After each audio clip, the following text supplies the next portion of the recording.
హెచ్ఏలందరికీ ఈ ఆన్లైన్ క్లాస్కి స్వాగతం. మనము ఇదివరకు ఈ 4 రోజుల నుంచి పశువుల్లో బాహ్య శరీర భాగాలు, అంతర శరీర భాగాలు, తర్వాత జీర్ణ వ్యవస్థ, శ్వాసకోశ వ్యవస్థ, మూత్రాశయ వ్యవస్థ, నాడీ వ్యవస్థ మరియు ఆడ పశువుల్లో జననేంద్రియ వ్యవస్థ, మగ పశువుల్లో జననేంద్రియ వ్యవస్థ, వీటి గురించి అంతా తెలుసుకున్నాము. ఈరోజు మనము పశువులలో ఆరోగ్య సూచికలు మరియు ఆరోగ్యంగా ఉన్న పశువుల లక్షణాలు, అనారోగ్యంగా ఉన్న పశువుల లక్షణాలు, వాటి గురించి మనం తెలుసుకుందాం. మనం చూస్తూ ఉంటాము గ్రామాల్లో పశు పోషకులు, రైతులందరూ కూడా పశువుల్ని వివిధ అవసరాల కొరకు పోషిస్తూ ఉంటారు. సాధారణంగా పశువు అనారోగ్యం బారిన పడితే ముఖ్యంగా ప్రథమంగా ఎఫెక్ట్ అయ్యేది పాల దిగుబడి. పశువు అనారోగ్యం బారిన పడితే పశువులు సాధారణంగా వివిధ రకాల వ్యాధుల బారిన పడుతూ ఉంటాయి.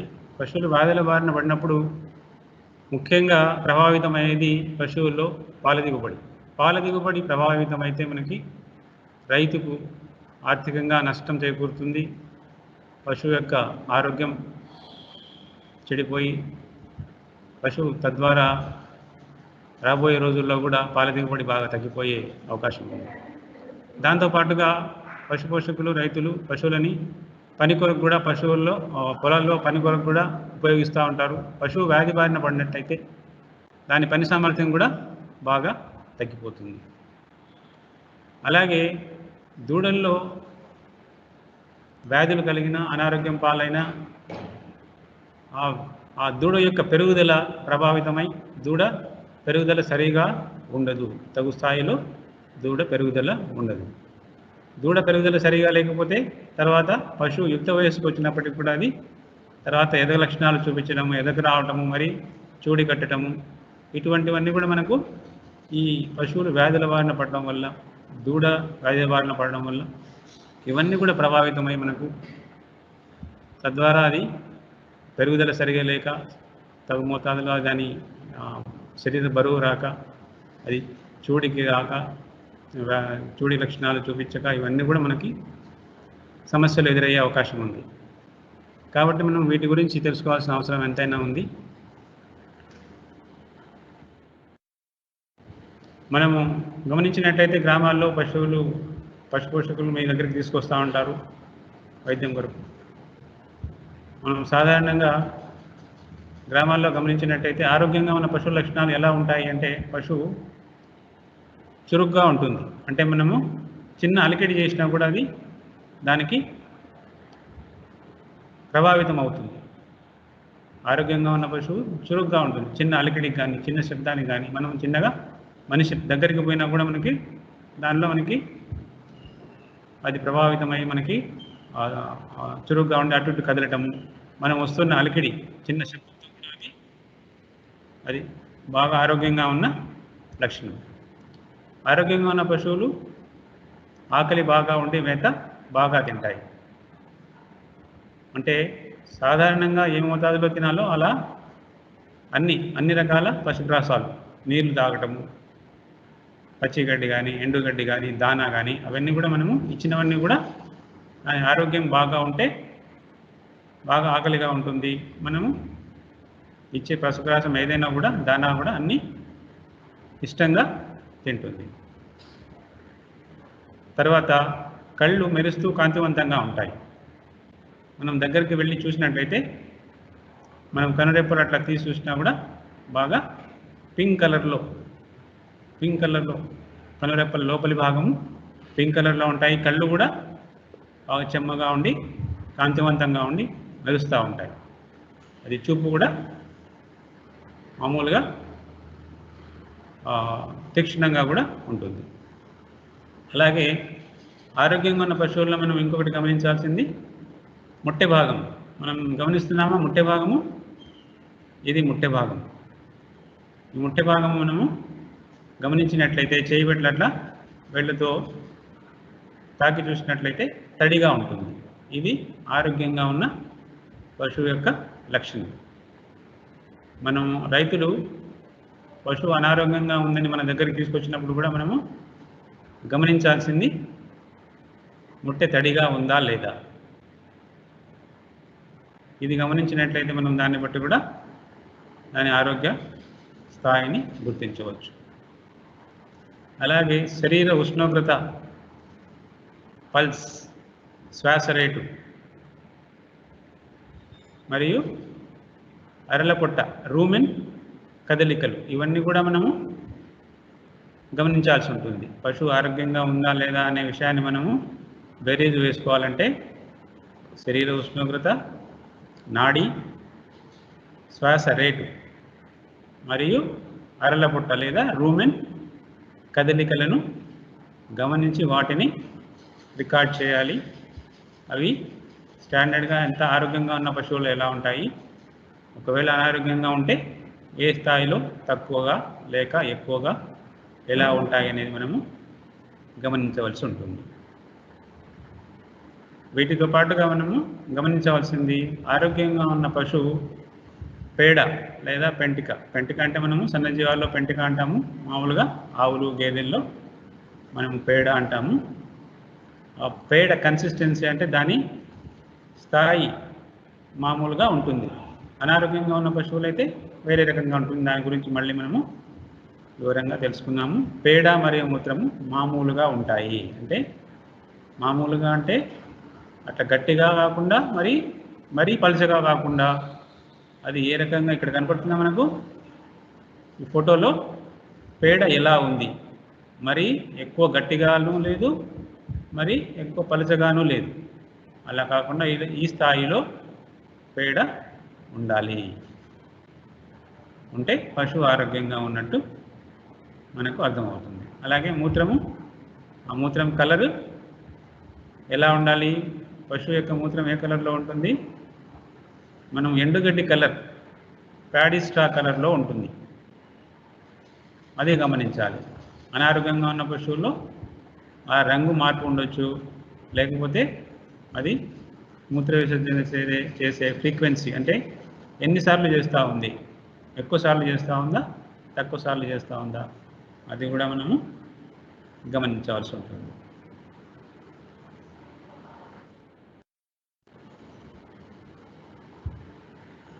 ఆరోగ్యంగా ఉన్న పశువు లక్షణాలు ఇదివరకు చూసాం మనము. ఎలా ఉంటుందో ఒకసారి మళ్ళీ మననం చేస్తాము. ఆరోగ్యంగా ఉన్న పశువులు చురుగ్గా ఉంటాయి, చిన్న అలికిడికే అవి రెస్పాండ్ అవుతాయి, ఆకలి బాగా ఉండి మేత బాగా తింటాయి, మేత బాగా తినడంతో పాటు నెమరు కూడా బాగా వేస్తాయి. అంటే మనము ఆకలిగా ఉండి అనేదానికి మనకి ఏం నిదర్శనం అంటే, మనము మేత ఇచ్చిన మేత అంతా కూడా, ఎండు మేత, పచ్చి మేత, దానా ఇచ్చినవన్నీ కూడా ఇష్టంగా తింటుంది. అదే అనారోగ్యంగా ఉన్న పశువు అయితే దానికి ఆకలి ఉండదు, మేత మీద ఆసక్తి ఉండదు. కాబట్టి మనము మంచి మేత వేసినా, పచ్చి మేత వేసినా, దాణా వేసినా కూడా అది సరిగా తినగా ఏదో కొద్దిగా 1-2 పుల్లలు తినేసేసి అయిష్టంగా ముఖం పక్కకు తిప్పుకుంటుంది అన్నమాట అనారోగ్యంగా ఉన్న పశువు అయితే. కళ్ళు మెరుస్తూ కాంతివంతంగా ఉంటాయి ఆరోగ్యంగా ఉన్న పశువులు. అలాగే చర్మం కూడా మృదువుగా, మనం ఇలా మెడ దగ్గర ఇక్కడ లూజ్గా ఉన్న చోట, ఎక్కడైతే పలుచగా లూజ్గా ఉన్న చర్మమును మనము అట్లా చేతితో లాగి వదిలినట్లయితే మరి అది తక్కువ సమయంలో మళ్ళీ యథాస్థితికి చేరుకోవాలి. యథాస్థితికి చేరుకుంటే పశువు ఆరోగ్యంగా ఉన్నట్టుగా మనము భావించాలి. అలా మనము చర్మం లాగిన తర్వాత వదిలితే మళ్ళీ మెల్లగా వెళ్ళడము, అది ఎక్కువ టైం తీసుకోవడం, 1 నిమిషం 2 నిమిషాలు చేసుకుంటే పశువు శరీరంలో నీటి శాతం తక్కువగా ఉంది, డీహైడ్రేషన్కి గురైంది అనేది తెలుస్తుంది మనకి. అది కూడా మనము ఒక సూచికగా తీసుకోవచ్చు. మనం ఆరోగ్యంగా ఉన్న పశువు ఆరోగ్యంగా ఉందా లేదా అనే విషయాన్ని నిర్ధారించుకోవడానికి గమనించవలసిన విషయాలు: పశువు చురుకుగా ఉందా లేదా చూడాలి, దానికి ఆకలి ఉంది, బాగా మేత తింటుందా లేదా చూడాలి, బాగా నెమరు వేస్తుందా లేదా గమనించాలి. కళ్ళు మెరుస్తూ కాంతివంతంగా ఉన్నాయా లేదా. మనం ఈ కనురెప్పలు అట్లా పైరెప్ప కింది రెప్పకి అట్లా వేళ్ళతో అట్లా తెరిచి చూసినట్లయితే ఇక్కడ పాలిపోయి ఉండకుండా మంచి రంగు కలర్ పింక్ కలర్లో ఉంటే దాంట్లో రక్తహీనత లేకుండా పశువు ఆరోగ్యంగా ఉందని అర్థం. ఇది గమనించాలి. చురుగ్గా ఉండడం గమనించాలి. మేత సరిగా తింటుందా లేదా గమనించాలి. నెమరు బాగా వేస్తుందా లేదా గమనించాలి. తర్వాత కళ్ళు కాంతివంతంగా ఉండి మెరుస్తూ ఉండి కనురెప్పలు పింక్ కలర్లో ఉన్నాయా లేదా గమనించాలి. ఒకవేళ పాలిపోయి ఉంటే పశువు రక్తహీనతతో ఉంది, అనారోగ్యం ఏదో ఒక అనారోగ్యంతో అది బాధపడుతుంది అని మనము నిర్ధారించుకోవచ్చు. దీని తర్వాత పశువు యొక్క మొట్టె తడిగా ఉందా లేదా చూడాలి. మనము దూరం చూసినా కనపడుతుంది. దాంతోపాటుగా మనం చెయ్యి అట్లా తాకిచ్చి చూస్తే మనకు చెమ్మ తగులుతుంది. వీటితో పాటుగా శరీర ఉష్ణోగ్రత, నాడి, శ్వాస రేటు మరియు అరల పొట్ట లేదా రూమెన్ కదలికలను కూడా గమనించాలి. దాంతోపాటుగా పేడ ఏ రకంగా వేస్తుంది, మూత్రము ఏ రంగులో విసర్జిస్తుంది, ఇవన్నీ కూడా గమనించాలి. ఇవి మనం పైన చెప్పుకున్నవన్నీ కూడా ఆరోగ్యకరమైన పశువు యొక్క లక్షణాలు. అదే అనారోగ్యంగా ఉన్న పశువు యొక్క లక్షణాలు. మనం ఆరోగ్యంగా ఉన్న పశువు యొక్క లక్షణాలను ఇప్పుడు చూసాము, తెలుసుకున్నాము. దీంతో పాటుగా అనారోగ్యంగా ఉన్న పశువు లేదా జబ్బు పడిన పశువు ఏ లక్షణాలను చూపిస్తుంది, ఏ లక్షణాలను కలిగి ఉంటుంది, ఎటువంటి లక్షణాలు మనము గమనించవచ్చు. అవి చూసినట్లయితే జబ్బు పడ్డ పశువు మందకొడిగా ఉంటుంది, అంటే అది చురుకుగా ఉండదు. మనం దగ్గరికి పోయినా కూడా అది కదలదు. ఎందుకంటే దానికి అది ముందే జబ్బుతో బాధపడుతుంది, అనారోగ్యంగా ఉంది, దానికి ఏదో ఒక బాధ ఉంది కాబట్టి అది మనం దగ్గరికి పోయినా కూడా కదలదు, దానికి ప్రభావితం కాదు. అదే చురుగ్గా మామూలుగా ఆరోగ్యంగా ఉన్న పశువు అయితే మనము ఇంకా దగ్గరికి పోకముందే అటు ఇటు కదులుతుంది, మనం వచ్చే అలికిడికే అదే రెస్పాండ్ అవుతుంది. అదే జబ్బు పడిన పశువు మందకొడిగా ఉంటుంది, అంటే అదే అటు ఇటు కదలదు. దానికి ఎవరు వస్తున్నారో ఏదైనా శబ్దం వస్తుందా, లేకపోతే ఏదైనా వస్తువు వస్తుందా, ఏదైనా వ్యక్తి వస్తున్నాడా, ఏదైనా అలికిడి కలుగుతుందా, ఆ విషయాల మీద పెద్దగా ఆసక్తి ఉండదు. వాటికి మందకొడిగా ఉండి అది ఎటువంటి రెస్పాన్స్ ఇవ్వదు, కదలదు. అలాగే పశువులు మేతకు వెళ్ళేటట్టయితే ఆ మంద వెళ్తూ ఉన్నప్పుడు అది సరిగా నడవలేక వెనకబడిపోయి మందతో కలవదు. అంటే ఆరోగ్యంగా ఉన్న పశువులన్నీ కూడా దాదాపుగా ఒకటే స్పీడ్గా ఒకటే వేగంగా వెళ్ళి ముందుగా వెళ్ళిపోతూ ఉంటాయి. అదే జబ్బుపడిన పశువు అనారోగ్యంగా ఉంటుంది కాబట్టి సరిగా నడవలేదు, ఆకలిగా ఉండదు కాబట్టి, అది సరిగా మేత తినేది కాబట్టి దాని దగ్గర సరైన శక్తి కూడా ఉండదు కాబట్టి మెల్లగా నడుస్తూ వెనుకబడిపోయి ఉండి మందతో కలవలేక వెనుకబడిపోయి ఉంటుంది. జబ్బుపడ్డ పశువు మందకొడిగా ఉండి మేతకు వెళ్ళినప్పుడు ఎక్కడైనా బయటికి మందతో వెళ్ళినప్పుడు అది మందతో కలవలేదు, వెనుకబడిపోయి ఉంటుంది. మనం ఇదివరకు ఆరోగ్యమైన పశువుల్లో ముట్టె తడిగా ఉంటుందని అనుకున్నాం. అదే జబ్బుపడిన పశువుల్లో ముట్టెపై తడి ఆరిపోయి, ఇక్కడ చూస్తున్నాం మనం ఈ ఫోటోలో, ఇక్కడ చూస్తే ముట్టెపై తడి ఆరిపోయి ముక్కులో నుంచి స్రావాలు వచ్చి ఇక్కడంతా కూడా అంటుకొని ఉన్నాయి. ఈ రకంగా అంటే ఇదే ఫోటోలో లాగా కాదు, వివిధ రకాలుగా ముట్టెపై తడి అయితే ఆరిపోయి ఉంటుంది. ఈ నాసికా స్రావాలన్నీ కూడా ఇటు పక్కలకి అంటుకొని ఉంటాయి. అదే మనం ఈ వెనుక ఫోటోలో చూసినట్లయితే ఇక్కడ చూసామా, తడిగా నిగనిగలాడుతూ ఉంది ముట్టె, చెమ్మ కలిగి ఉండి ఆరోగ్యంగా ఉన్న పశువులు ఈ రకంగా తడిగా ఉండి. ఈ తేడాని మనము గమనించాలి, గుర్తుపెట్టుకోవాలి. మనం ఇక్కడ చూస్తున్న ఫోటోలో ఉన్న ఆరోగ్యంగా ఉన్న పశువుల ముట్టె తడిగా ఉండటము, అలాగే అనారోగ్యంగా ఉన్న పశువుల ముట్టె తడి ఆరిపోయి ఇక్కడ ఈ నాసికా స్రావాలన్నీ కూడా పక్కకు అంటుకొని ఉన్నట్టుగా మనం గమనిస్తూ ఉన్నాం. ఇవి గుర్తుపెట్టుకుంటే మనము ఎలా ఉంటుందనేది పశువులు మన దగ్గరికి రైతులు తీసుకొచ్చినప్పుడు ఇవి గమనించి మనము దాని ఆరోగ్య స్థాయిని మనము గుర్తించవచ్చు. అలాగే జబ్బుపడ్డ పశువులో దానికి ఆకలి సరిగా ఉండదు కాబట్టి మేత సమంగా మేయదు. అది మందుతో వెళ్ళినప్పుడు కానీ లేదా మనము మన కొట్టంలో కట్టి వేసినప్పుడు కూడా దానికి మేత వేస్తాము. ఎండు మేత, పచ్చి మేత, లేకపోతే దాని అవసరాన్ని బట్టి దానా కూడా ఇస్తూ ఉంటాము. అది ఏ రకమైన ఆహారం ఇచ్చినప్పటికీ, అది ఎండు మేత కావచ్చు, మామూలుగా దానా కావచ్చు, లేకపోతే పచ్చి మేత కావచ్చు, ఏది సరిగా తినదు. ఇచ్చినప్పటికీ కూడా కొద్దిగా తిని మిగతాదంతా కూడా మిగిలి అట్లే మిగిలి పెడుతుంది, వదిలివేస్తుంది. మేత సరిగా మేయదు. మేత సరిగా మేయడం లేదు, దాంతోపాటుగా ఆ తిన్న కొద్దిపాటి మేతను కూడా సరిగా నెమరు వేయలేదు. ఎందుకంటే జీర్ణశక్తి తగ్గిపోయి ఉంటుంది కాబట్టి మేత సరిగా మేయదు, తర్వాత నెమరు కూడా వేయదు. ఏదో కొద్దిగా వేసి వేయక మామూలుగా అది ఎంత స్థాయిలో అయితే నెమరు వేయాలో, అది మేతంతా తిన్న తర్వాత అది కూర్చొని స్థిమితంగా గంటన్నర సేపు, 2 గంటల సేపు మేత నెమరు వేస్తూ ఉంటాం. అలాగే జబ్బుపడిన పశువుల్లో నెమరు వేయడం ఏదో ఒక 5 నిమిషాలు 10 నిమిషాలు వేసి అక్కడికి ఆపివేస్తుంది. సో ఈ లక్షణాన్ని కూడా మనము గమనించవచ్చు. పశువు స్థిమితంగా మేత వేసిన తర్వాత కూర్చున్నప్పుడు, పడుతున్నప్పుడు నెమరు వేస్తూ ఉంటుంది. మనం చూసినట్లయితే గ్రామాల్లో కానీ మనం పశువుల పాకల్లో చూసినట్లయితే అది మేత వేసిన తర్వాత, నీళ్లు తాకిన తర్వాత మనం అలా వదిలేస్తే నెమరు వేస్తూ ఉంటుంది. రెగ్యులర్గా చూడవచ్చు, గంటన్నర పైన నెమరు వేస్తూనే ఉంటుంది.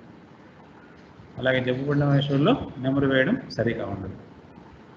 తర్వాత జబ్బుపడ్డ పశువు మందకొడిగా నీరసంగా ఉంటుంది. ఎందుకంటే అది జబ్బుపడింది, ఆకలి సరిగా లేదు, మేత సరిగా మేయడం లేదు, నెమరు వేయడం లేదు కాబట్టి మిగతా శరీర అవసరాలకు తగిన పోషకాలు అందడం లేదు. దాంతోపాటుగా దాని శరీరంలో ఏదో కారణం చేత వ్యాధి కలుగజేసే క్రిములు ఉండొచ్చు, లేకపోతే ఏదైనా దానికి గాయాలు కావచ్చు, ఇతరత్ర వేరే కారణాల వల్ల అది బాధపడుతూ ఉంటుంది. కాబట్టి మిగతా విషయాలు, మేత తినడం, ఆకలి సరిగా ఉండకపోవటం, నెమరు వేయకపోవడం వల్ల దానికి శరీరానికి సంబంధించిన అవసరమైన పోషకాలు ఏవి ఆశించిన స్థాయిలో అందవు కాబట్టి అది మందకొడిగా నీరసంగా ఉంటుంది. ఈ లక్షణాలన్నీ ఉంటాయి కాబట్టి ఇవన్నీ జరుగుతున్నాయి. ఎందుకంటే శరీరానికి అవసరమైన పోషకాలు ఏవి అందడం లేదు కాబట్టి దాని శరీర బరువు తగ్గిపోతుంది. ఆ చర్మం కూడా పొడిబారి దళసరిగా తయారవుతుంది. వెంట్రుకలు కూడా దళసరిగా తయారై నిక్కబొడుచుకుని ఉంటాయి. అది సరిగా బరువు తగ్గిపోతుంది. దాంతోపాటుగా అవి మనం ఏ అవసరాలకు సమతే పోషిస్తున్నాము అంటే మనం పాడి కొరకు, పని కొరకు ముఖ్యంగా పోషిస్తూ ఉంటాం కాబట్టి పాల దిగుబడి తగ్గిపోతుంది, పని చేసే సామర్థ్యం కూడా తగ్గిపోతుంది. ఈ మందపొడిగా ఉండి నీరసంగా ఉంటుంది పశువు. దాంతోపాటుగా కళ్ళు ఇక్కడ మనం చూసినట్లయితే అంత కాంతివంతంగా లేవు. ఇదివరకటి పూర్వలో చూసాం మనం ఆరోగ్యంగా ఉన్న పశువులో. ఆరోగ్యంగా ఉన్న పశువు కళ్ళు కాంతివంతంగా ఉండి నిగనిగలాడుతూ ఉంటాయి. ఇక్కడ ఏమైంది, కళ్ళు మామూలు పింక్ కలర్ రాసింది పోయి ఎర్రబడి ఉన్నాయి, కాంతివంతంగా లేవు కళ్ళు. ఇది అనారోగ్యకరమైన లేదా జబ్బు పడిన పశువు యొక్క లక్షణం. ఈ లక్షణాలను మనము ఒకసారి చూస్తే మనము అంతగా ధైర్యం వేసుకోలేము కాబట్టి చూసిన ప్రతి పశువులో ఏ రకంగా ఉన్నాయి మన దగ్గరికి తీసుకొచ్చిన రైతు సోదరులు, పశు పోషకులు పశువులను మన దగ్గరికి తీసుకొస్తుంటారు వివిధ అవసరాల కొరకు.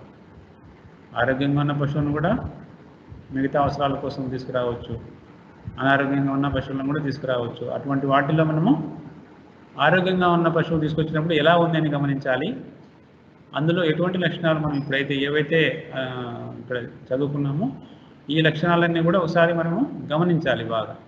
ఆరోగ్యంగా ఉన్న పశువు ఎటువంటి లక్షణాలను చూపిస్తుంది, అదే అనారోగ్యంగా ఉన్న పశువు ఎటువంటి లక్షణాలను చూపిస్తుంది? ఆరోగ్యంగా ఉన్న పశువులు కూడా తీసుకొస్తుంటారు. ఎటువంటి సమయాల్లో తీసుకొస్తారు మనకి? కృత్రిమ గర్భధారణ చేయడం కొరకు కానీ, చూడి పరీక్ష చేయడం కొరకు కానీ, లేకపోతే మగ పశువులు అయితే విత్తులు పుట్టడానికి కానీ, లేకపోతే ఏవైనా గాయాలైనప్పుడు వాటికి ప్రథమ చికిత్స కొరకు కానీ తీసుకొస్తూ ఉంటారు. అటువంటి పశువుల్లో అవన్నీ ఆరోగ్యంగా ఉంటాయి. ఆ లక్షణాలను గమనించి మనము వచ్చిన ప్రతి పశువును గమనిస్తూ ఉండాలి. నిశ్చితంగా గమనిస్తేనే మనకు దాంట్లో తేడాలు మనము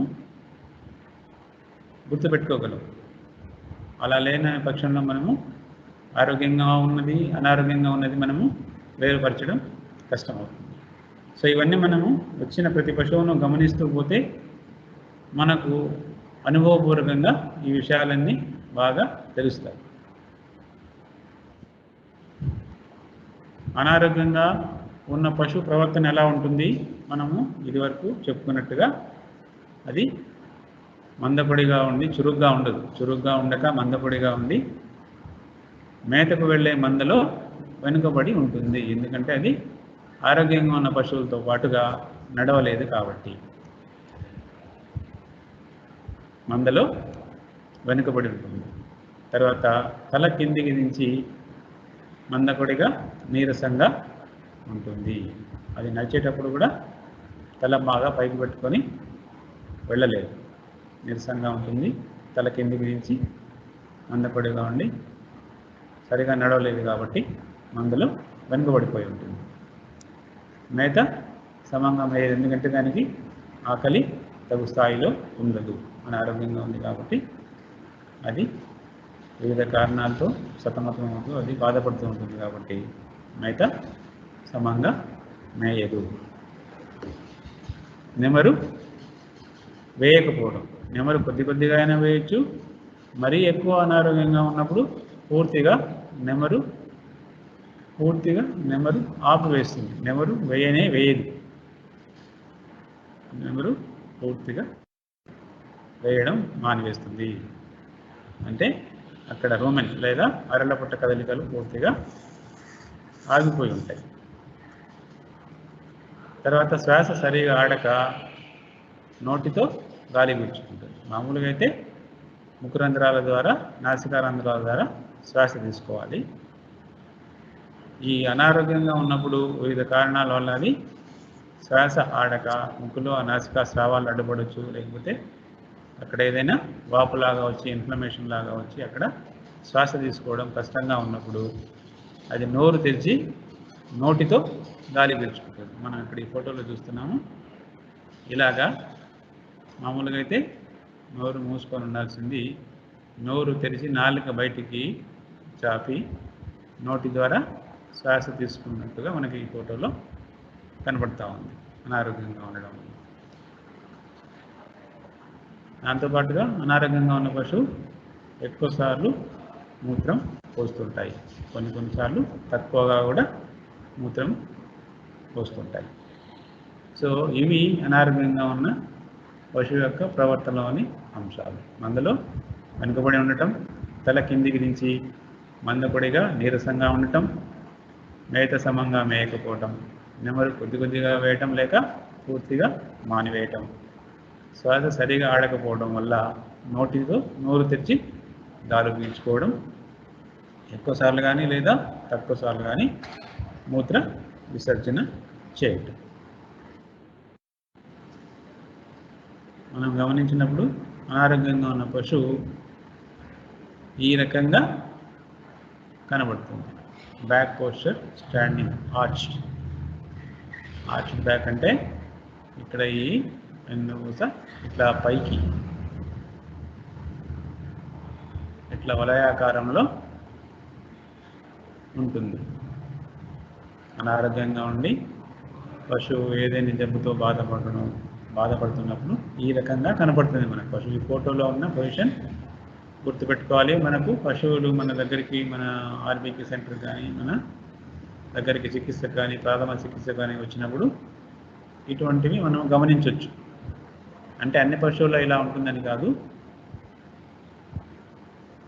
ఆ జబ్బు తీరుతెన్నులను బట్టి, జబ్బు పరిస్థితిని బట్టి ఈ రకంగా కూడా ఉండే అవకాశం ఉంది. నడుస్తున్నప్పుడు ఇక్కడ చూడండి, నిలబడుకొని ఉన్నప్పుడు ఇలా ఉంటుంది ఆర్చ్ బ్యాక్. అలాగే నడుస్తున్నప్పుడు back posture walking, arch man cannot be moved అనమాట. ఇలాగా కనపడుతుంది. నడుస్తున్నప్పుడు కూడా ఈ ఆర్చ్ బ్యాక్ అలాగే ఉంది. నడుస్తున్నప్పుడు ఈ కాళ్ళన్నీ కూడా ముందరి కాళ్ళు వెనక కాళ్ళు దగ్గరగా పెట్టి నడుస్తున్నట్టుగా ఉంది.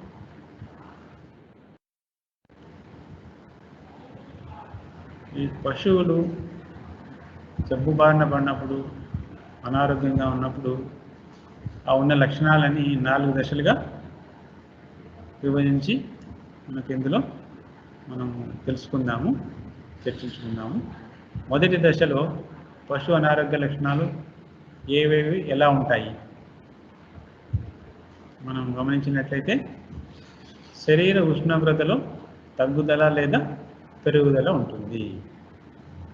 శరీర ఉష్ణోగ్రతలో తగ్గుదల లేదా పెరుగుదల. శరీర ఉష్ణోగ్రతలో తగ్గుదల ఎప్పుడు గమనిస్తాం మనము? పెరుగుదల సాధారణంగా మొదటి దశలో శరీర ఉష్ణోగ్రతలో పెరుగుదల గమనిస్తుంటాం. ఆ వ్యాధికారక క్రిములు పశువు శరీరంలో చేరినప్పుడు సహజంగా ఆ వ్యాధిని నిరోధించే పశువు యొక్క వ్యాధి నిరోధక ప్రక్రియలో భాగంగా జరిగే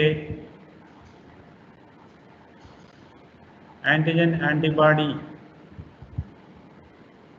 ఫైట్లో మనకి శరీర ఉష్ణోగ్రత పెరుగుదల ఉంటుంది.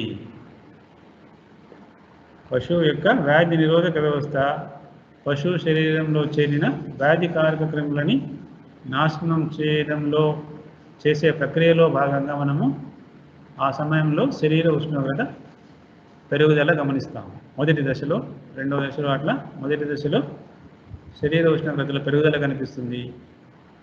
ఆ వ్యాధి నిరోధక ప్రక్రియ ఒక స్థాయికి వచ్చిన తర్వాత మెల్లగా శరీర ఉష్ణోగ్రతలో తగ్గుదల కూడా గమనించవచ్చు. అలాగే మనం పాడి పశువుల్లో శరీర ఉష్ణోగ్రతలో తగ్గుదల అవి ఈనిన తర్వాత 1-2 నెలల్లో మనం గమనించినట్లయితే పాలు అధిక దిగుబడి కలిగిన పశువుల్లో శరీర ఉష్ణోగ్రత తగ్గుదల గమనిస్తాం. ఎందుకంటే పాలల్లో మనము కాల్షియం అనే ధాతువు అంతా కూడా పాలల్లో వెళ్తూ ఉంటుంది కాబట్టి ఆ కాల్షియం ధాతు లోపం వల్ల మనకి మిల్క్ ఫీవర్ లేకపోతే పాల జ్వరం, ఈ కండిషన్లో మనకి శరీర ఉష్ణోగ్రతలో తగ్గుదల గమనిస్తుంటాం. సో ఇవి మనము పశువు మన దగ్గరికి అనారోగ్యంతో ఉందని పశు పోషకులు తెచ్చినప్పుడు మనము ఈ లక్షణాలన్నీ, బాహ్యంగా కనిపించే లక్షణాలన్నీ మనం ఏవైతే అనుకున్నామో ఇదివరకు, పశువు యొక్క ముట్టె తడిగా ఉండటము, కళ్ళు మెరుస్తూ కాంతివంతంగా ఉండటము, అది చురుగ్గా ఉందా లేదా, పశువు యొక్క మెడ దగ్గర మనము చర్మం అట్లా లాగి వదిలితే మళ్ళీ అది తక్కువ సమయంలో యథాస్థితికి వెళ్ళడము, బాగా నెమరు వేయటము, దాని యొక్క పేడ మూత్ర విసర్జన ఇవన్నీ కూడా మామూలుగా ఉన్నాయా లేదా అని గమనించడంతో పాటుగా శరీర ఉష్ణోగ్రత కూడా మనము కొలవాలి. థర్మామీటర్తో మనము శరీర ఉష్ణోగ్రత కూడా కొలవాల్సి ఉంటుంది. అది మళ్ళీ తర్వాత మనం నెక్స్ట్ తర్వాత 5-10 నిమిషాలు చూద్దాము. శరీర ఉష్ణోగ్రతలో తగ్గుదల లేదా పెరుగుదల ఉంటుంది. ఇది మనము ఈ లక్షణాన్ని మనము గమనించి దాన్ని నమోదు చేయాలి, రికార్డులో నమోదు చేయాలి. తర్వాత 1వ దశ పశువు అనారోగ్య లక్షణాల్లో భాగంగా పొట్ట ఉబ్బరం ఉండే అవకాశం ఉంది. మనం ఈ ఫోటోలో చూస్తున్నాము.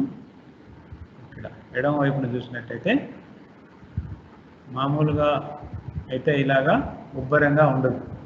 అనారోగ్యంగా ఉన్న పశువులో ఇలా చూడండి, ఉబ్బెత్తుగా వచ్చి కడుపు పొట్ట ఉబ్బరం ఉంది. అంటే ఇక్కడ రూమెన్ ఉన్న ప్రాంతం ఇది. ఈ ప్రాంతంలో పొట్ట ఉబ్బరంగా ఉంది. తర్వాత పేడ పలుచగా ఉండి బంక లేక రక్తం ఉండొచ్చు. ఒక్కోసారి బంక ఉండొచ్చు, అంటే మ్యూకస్. ఒక్కోసారి రక్తం ఉండొచ్చు, లేకపోతే రెండు కలిసి కూడా ఉండొచ్చు. ఇక్కడ చూస్తున్నామా ఈ ఫోటోలో చూడండి. ఇదివరకు మనం చూసాం ఆరోగ్యంగా ఉన్న పశువులో ఎలా ఉంది పేడ, అట్లా పలుచగా, ఎక్కువ పలుచగాను లేదు, మరి ఎక్కువగా గట్టిగా పెంటికలాగా కూడా లేదు, మామూలు స్థాయిలో ఉంది. ఇక్కడ చూసినట్లయితే పలుచగా ఉంది. ఇక్కడ పలుచగా మాత్రమే ఫోటో ఉంది.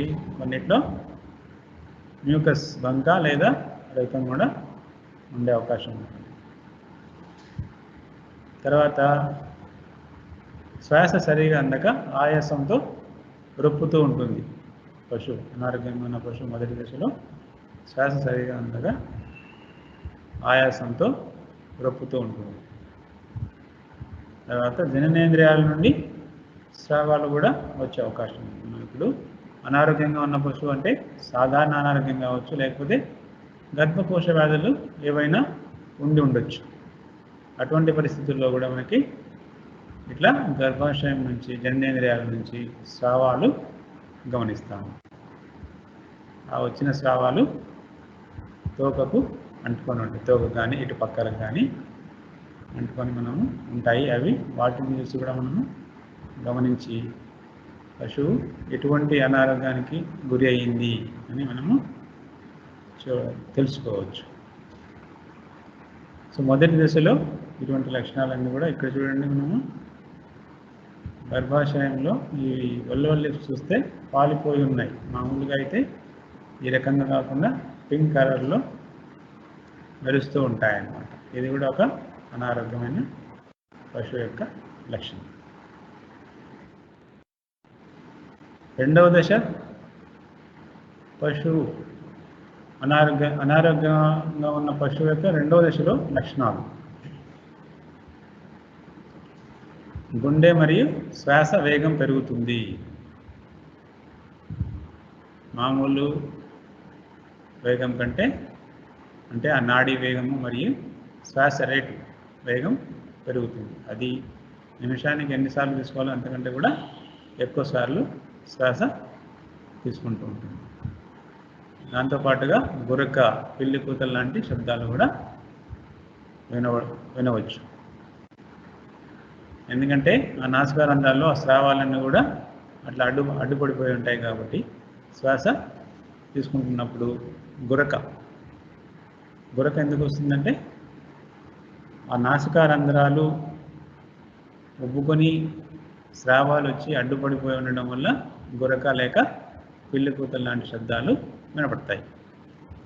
అనారోగ్యంగా ఉన్న పశువుల శ్వాసకోశానికి సంబంధించిన వ్యాధి కావచ్చు, లేకపోతే మిగతా ఇతరత్ర కారణాల వల్ల అయినా కూడా కావచ్చు. చెవులు చల్లగా లేక వేడిగా ఉంటాయి. మనం పశువు మన దగ్గరికి వచ్చినప్పుడు ముట్టె తడిగా ఉందా లేదా చూడాలి. కన్నురెప్పల లోపలి భాగాలు కాంతివంతంగా మెరుస్తూ పింక్ కలర్లో ఉన్నాయా లేదో చూడాలి. తర్వాత చర్మం మెడ దగ్గర అట్లా లాగే వదిలితే తక్కువ సమయంలో యథాస్థితికి చేరుకుంటుందా లేదా చూడాలి. చెవులు మన దగ్గర శరీర ఉష్ణోగ్రత థర్మామీటర్తో కొలిచే ముందుగానే చెవులు పట్టుకొని చూసినట్లయితే తెలుస్తుంది దాని శరీర ఉష్ణోగ్రత. మనకు అంత ఖచ్చితంగా కాకపోయినా ఒక స్థాయి వరకు శరీర ఉష్ణోగ్రత ఏ రకంగా ఉందనేది మనము తెలుసుకోవచ్చు. చెవులు పట్టుకొని చూసినట్లయితే అవి చల్లగా ఉన్నాయా, వేడిగా ఉన్నాయా, దాని ఆధారంగా మనము పశువు ఆరోగ్య స్థితిని అంచనా వేయవచ్చు. సో మనం మిగతా సూచికలు ఏవైతే ఉన్నాయో శరీర ఉష్ణోగ్రత, నాడీ రేటు, శ్వాస రేటు, తర్వాత అరల పొట్ట కదలికలు, ఇవన్నీ దగ్గరగా ఇంకొంచెం టైం తీసుకుని గమనించే కంటే ముందే ఇవి గమనించాలి. ఇవి ముట్టె తడిగా ఉందా లేదా, కళ్ళు మెరుస్తూ కాంతివంతంగా ఉన్నాయా లేదా, కన్నుల లోపలి భాగాలు పింక్ కలర్లో ఉన్నాయా లేదా, తర్వాత చెవులు పట్టుకొని చూసి అవి చల్లగా ఉన్నాయా వేడిగా ఉన్నాయా అవి చూడాలి. తర్వాత రూమెన్ లేక అరలపొట్ల కదలికలు మనం బయట నుంచి చూస్తే కూడా అవి కదలికలు కొద్ది వరకు మనము గమనించవచ్చు. సో అలాగే పేడ మూత్రం ఏ రకంగా వేస్తున్నాయి, పలుచగానా, దాంట్లో ఏదైనా జిగురు లేదా బంక లేకపోతే మ్యూకస్ లేకపోతే రక్తం ఏదైనా కనపడుతుందా. మూత్రం విసర్జించేటప్పుడు కూడా అదేమన్నా ఇటుక రంగులో ఏదైనా ఉందా, లేకపోతే ఎరుపు రంగులో ఉందా, లేకపోతే గాఢమైన పసుపచ్చ రంగులో ఉందా, ఎటువంటి రంగులో ఉంది అనేది కూడా మనము గమనించి పశువు యొక్క ఆరోగ్య స్థితి గురించి ఒక అంచనాకు రావచ్చు. మనం ఇదివరకు అనుకున్నాం కదా, ఈ దశలో రూమెన్ లేక అరలపొట్ట కదలికలు కొద్దిగా లేక పూర్తిగా ఉండవు. కొద్దిగా ఉంటాయి కొన్నిట్లో, లేకపోతే పూర్తిగా కూడా ఉండకపోవచ్చు. మనం ఈ లక్షణం గురించి కూడా చెప్పాము. మెడ మీద చర్మం లాగితే ఒక క్షణంలోపు యథాస్థితికి రాదు. ఇక్కడ చూపిస్తున్నారు మనకి. ఇక్కడ మెడ దగ్గర చర్మం అలా మనము బొటన వేలుతో చూపుడు వేలుతో అట్లా లాగితే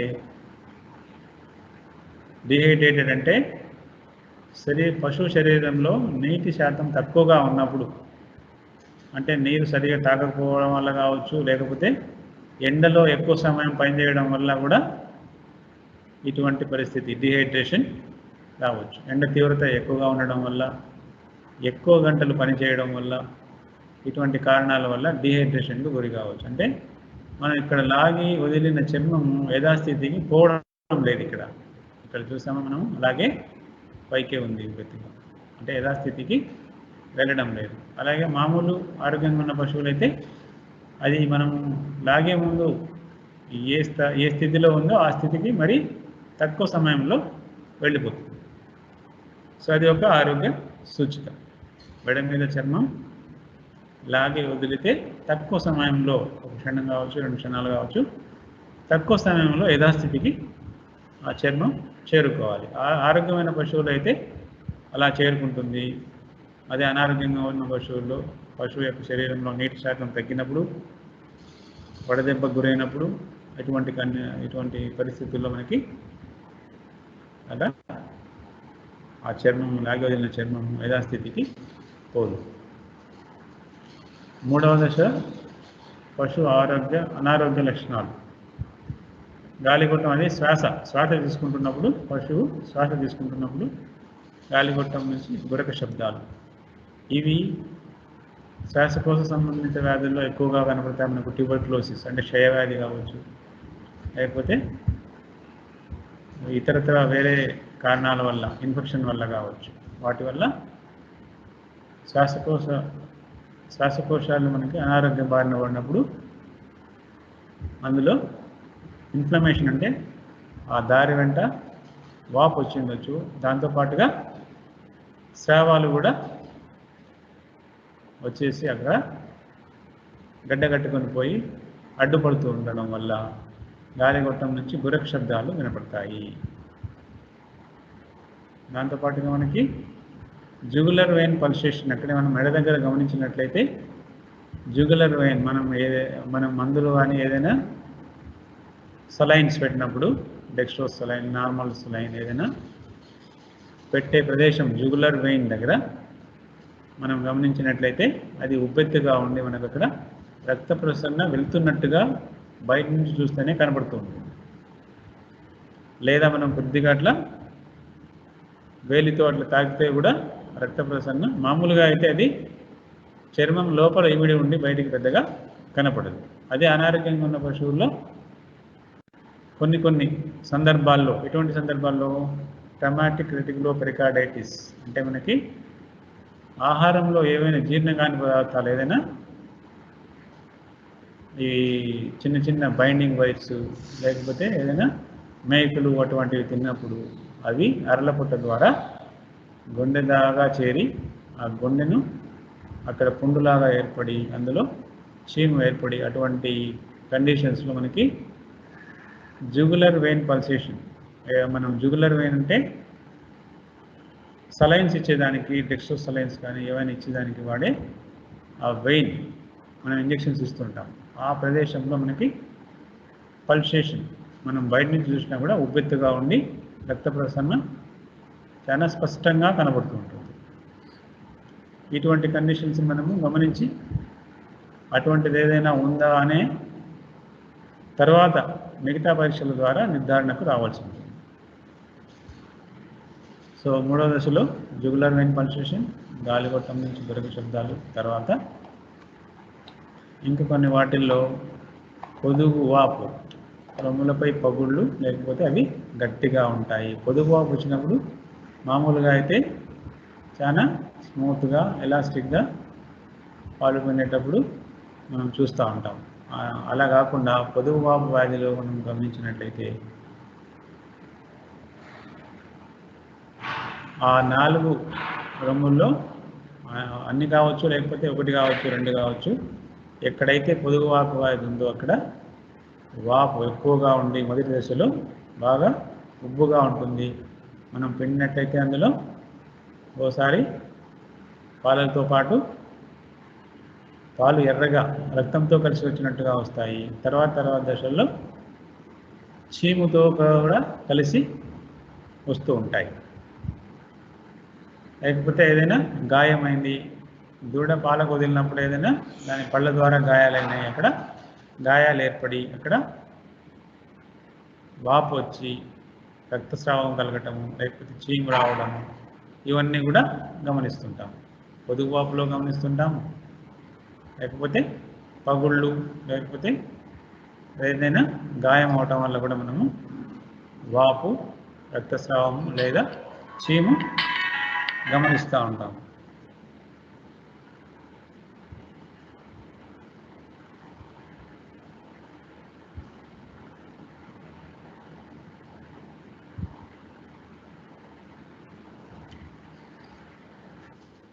తర్వాత 4వ దశ పశు అనారోగ్య లక్షణాలను గమనించినట్లయితే మనము కళ్ళ నుండి స్రావాలు లేకపోతే కుసులు కారటం మనం గమనిస్తూ ఉంటాం. ఇక్కడ చూడండి, ఈ ఫోటోలో కళ్ళ నుంచి ఫస్ట్ నీరు గారినట్టుగా కారి అది ఎక్కువ రోజులు అట్లే నీరు గారినట్లయితే అక్కడ తెల్లగా జిగురు లాంటి పదార్థంగా అక్కడ మనము అక్కడ కనురెప్పల దగ్గర ఈ లోపల ఈ కింది భాగంలో గమనిస్తుంటాము. కళ్ళ నుండి ఫస్ట్ మొదటి దశలో నీరులాగా కారుతూ ఉంటుంది. ఏదైనా దెబ్బ తగలడం కావచ్చు, లేకపోతే ఏదైనా వేరే వ్యాధి కావచ్చు, కొన్ని వ్యాధుల్లో కావచ్చు, దెబ్బ తగలడం వల్ల కూడా కావచ్చు. అటువంటి కళ్ళ నుండి స్రావాలు మొదలవుతాయి నీళ్ళలాగా. తర్వాత అవి చిక్కబడి అక్కడ అతుక్కొని ఉంటాయి. పుసులు అంటే తెల్లగా అతుక్కొని ఉండదాన్ని పుసులు చేరటం లేకపోతే పుసులు కారటం అని అంటారు. ఇక్కడ చూపించిన కండిషన్ మనకి ఇక్కడ కళ్ళు మామూలుగా నల్లగా ఉండి కాంతివంతంగా ఉండి నిగనిగడాల్సింది పోయి ఇక్కడ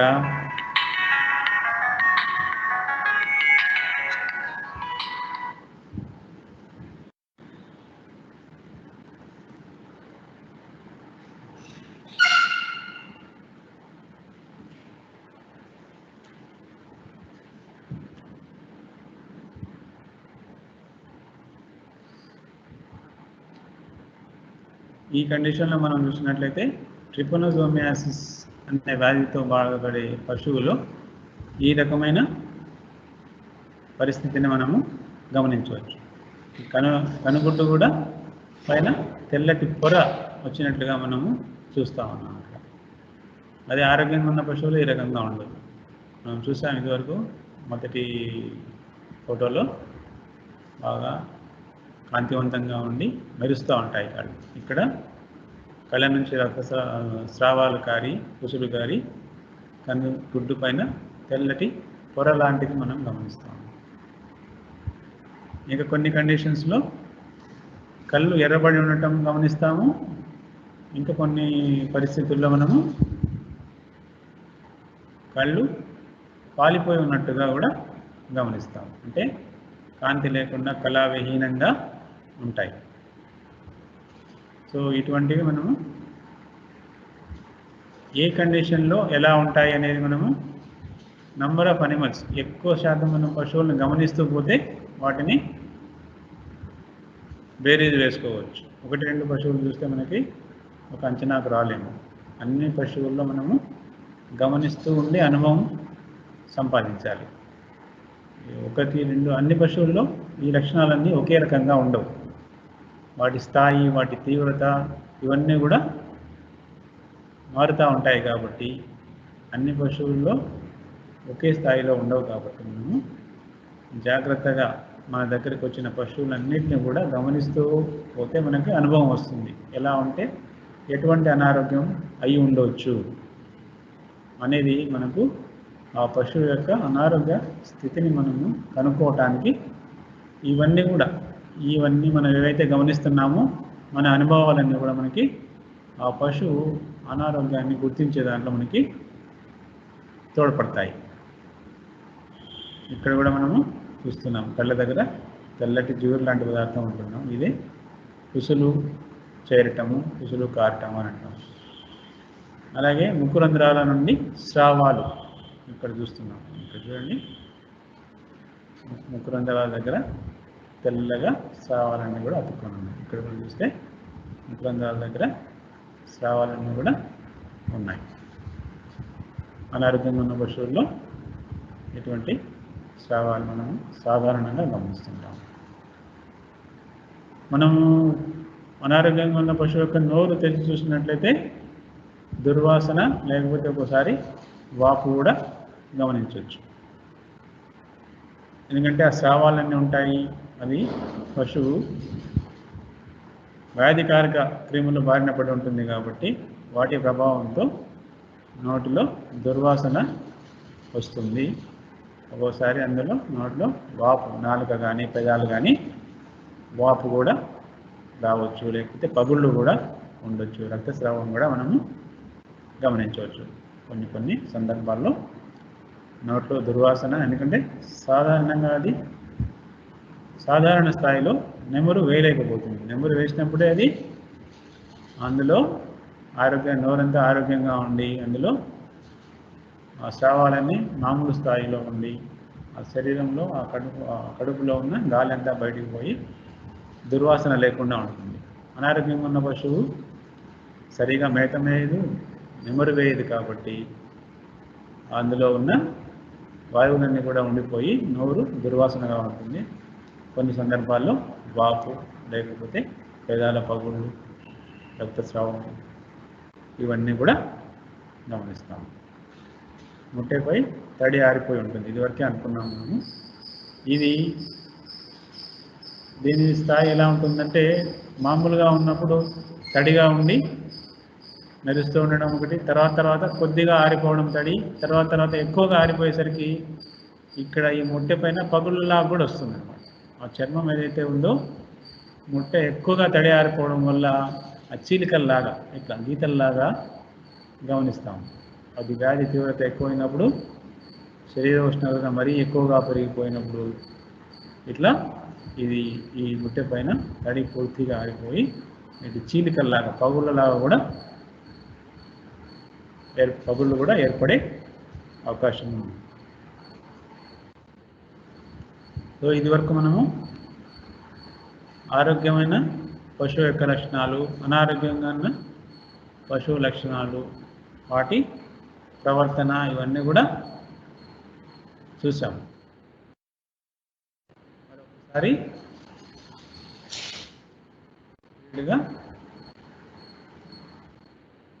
ఎలా ఉంటుందనేది మళ్ళొకసారి అన్ని పాయింట్స్ కూడా మననం చేసుకుందాము.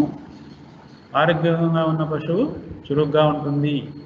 మన దగ్గర రంగానే మనం ఇక్కడ చూస్తున్నాం ఫోటోలో. చురుగ్గా ఉంటుంది, ఆకలి బాగా ఉంది, మేత బాగా తింటుంది, కళ్ళు మెరుస్తూ, ఇక్కడ చూడండి, కళ్ళు మెరుస్తూ కాంతివంతంగా ఉన్నాయి, మొట్టె తడిగా ఉంది, శరీర ఉష్ణోగ్రత, నాడీ రేటు, శ్వాస రేటు మరియు కర్ల పొట్ట లేదా రూమన్ కదలికలు మామూలుగా ఉంటాయి అనేది మనము ఆరోగ్యంగా ఉన్న పశువుల్లో తెలుసుకున్న అంశం. పేడ, మూత్రము మామూలుగా ఉంటాయనేది తెలుసుకున్న అంశం. అదే జబ్బు పడిన పశువుల్లో లక్షణాలు: పశువు మందకొడిగా ఉండి మందతో కలవదు, ముట్టెపై తడి ఆరిపోయి ఉంటుంది, మేత సమంగా వేయదు, నెమరు కొద్ది కొద్దిగా వేయచ్చు, సమంగా వేయదు, లేక పూర్తిగా కూడా వేయకపోవచ్చు. మందపొడిగా నీరసంగా ఉంటుంది, కళ్ళు ఎర్రబడి ఉంటాయి. అనారోగ్యంతో ఉన్న పశువు మందలో వెనుకబడిపోయి ఉంటుంది, తల కిందికి దించి మందపొడిగా నీరసంగా ఉంటుంది, మేత సమంగా మేయదు, నెమరు వేయదు, శ్వాస సరిగా ఆడక ఆయాసంతో నోటితో గాలి పీల్చుకుంటుంది, ఎక్కువసార్లు కానీ లేదా తక్కువసార్లు కానీ మూత్ర విసర్జన. మనం ఈ ఫోటోలో చూపించిన విధంగా ఆర్చ్డ్ బ్యాక్, ఈ రకంగా నిలబట్టం కానీ నడక కానీ ఉంటుంది.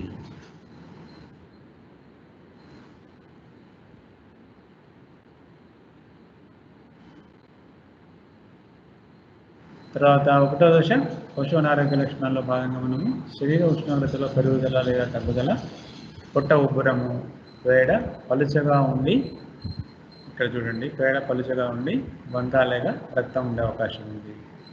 తర్వాత పశువు ఆయాసంతో రొప్పుతూ ఉంటుంది, జననేంద్రియాల నుండి స్రావాలు గమనించవచ్చు, తోకకు స్రావాలు ఇంటిగా ఉంటాయి. ఇక్కడ పొట్ట ఉబ్బరం. 2వ దశలో గుండె మరియు శ్వాస వేగం పెరుగుతుంది, గురక, పొల్లికూతలు లాంటి శబ్దాలు వినవచ్చు, చెవులు చల్లగా కానీ వేడిగా కానీ ఉంటాయి, పొట్ట కదలికలు కొద్దిగా కానీ లేక అసలు ఉండకపోవచ్చు, మెడ మీద చర్మం లాగితే అది సాధారణ యథాస్థితికి రాదు. వివిధ పరిస్థితుల్లో గాలిగొట్టం నుంచి గురక శబ్దాలు, జుగులర్ వెయిన్ పల్సేషన్, పొదుగు వాపు రంగులపై పగుళ్ళు లేక పొదుగు గట్టిగా ఉంటుంది.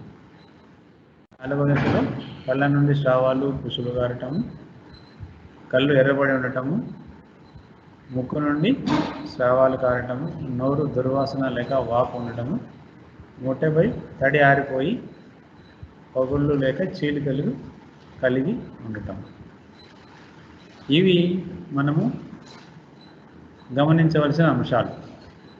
ఆరోగ్యంగా ఉన్న పశువును గమనించాలి, అనారోగ్యంగా ఉన్న పశువును గమనించాలి. అప్పుడే మనము నంబర్ ఆఫ్ అనిమల్స్, ఎక్కువ పశువులను గమనిస్తూ పోతేనే మనకు వాటిలో తేడాలు మనము బేరీజ్ వేసుకొని ఏ స్థాయిలో ఎటువంటి అనారోగ్యానికి గురైందనేది మనము ఒక అంచనాకు రావచ్చు. తద్వారా మరి మీ పశు వైద్యుని ద్వారా నిర్ధారణ కూడా రావచ్చు.